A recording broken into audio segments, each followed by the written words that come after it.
Hey, it's JP Beats here with your boy Jamike, and we got another episode of Tales from the Yard. And today's episode is about the late great Bob Marley.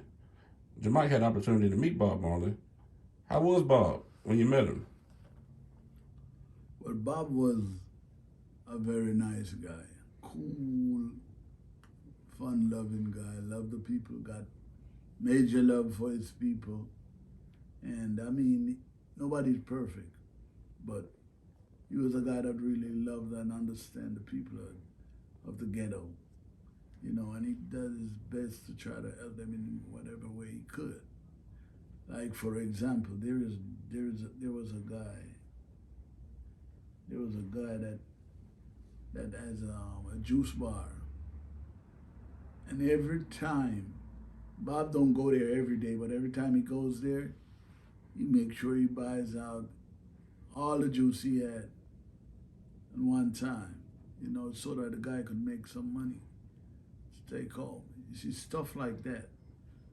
But me myself personally, the personal experience I had with Bob was that Bob used to be like, maybe I would say, the manager of a soccer team in Jamaica. Goes by the name of Osadred. And there was a soccer field on Denier Road by the name of NVO. Don't remember what NVO stand for, but I know it was NVO. And one time I remember me and my friends, we were over there, kicking around the ball, and then the House of Dread team, they had just came back from foreign, and they went on some road trip overseas or whatever. They came back and they had all new gears, new soccer balls, pump for the ball. So one of the Dread was pumping up the ball, and it's the first time we seen a pump like that. We little kids, so we like get around to see what the hell was this. He's sticking in the ball and get around to see what was going on, but the Dread got upset and said, "Oh, why you are so inquisitive? Everything you see Rasta do, you want to know. You want to see what's going on." And Bob was standing there and he was like rolling a spliff. Was about to start smoking his spliff. And he watching the whole thing and hear what's going on. But the judge from the team, he said, hold up. They're inquisitive because that's how they learn. How they gonna learn if we don't teach them nothing? You gotta show him it and let him know what it is. And that was my personal experience with Bob. And I was like, yo, this man is righteous. This a good man. Other than that, I never met him after that. But I've seen a lot of shows. I was actually there at the National Stadium when he introduced Michael Manley and Edward Seaga to the crowd and let them shake hands so the people could see that they are not warring. They're not fighting against each other physically. And, so if they're not fighting, why are you fighting? That was exactly the message that he was trying to get across to the people.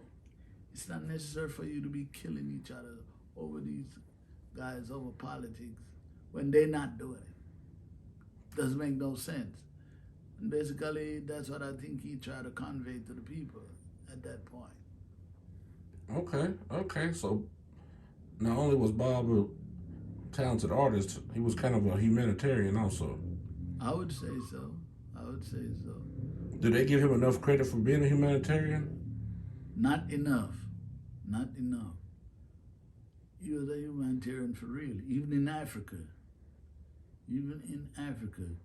The people down there in Zimbabwe, they love him. They actually, I think, the national anthem is a song by Bob Marley. It's Africans liberating Zimbabwe. Wow. Yeah. Okay.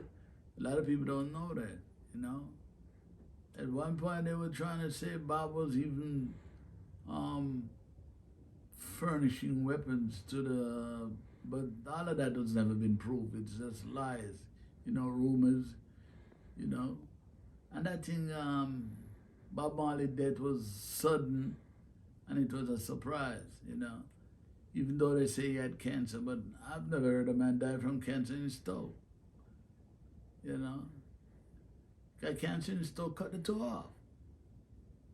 You understand? Don't feed it to the dog or anything, but just cut the toe off. And that's the end of that right there. So you think that Bob Marley was maybe assassinated? It's possible. Does Don't that have no evidence. does that make more sense than dying from toe cancer? It doesn't make more sense. I think maybe it's the first thing they don't tell you. Bob fly to Germany to see the world's number one cancer scientist, doctor. You understand? And he was there and he just got weaker and sicker, started getting skinny. Cancer in his toe. It didn't even reach his brain, his heart, no major organs. Wow. So it's possible. I'm not saying that for sure, but it is possible. There's a documentary done that I watched on TV where a white guy said he personally think Bob was assassinated by the CIA. So you never know.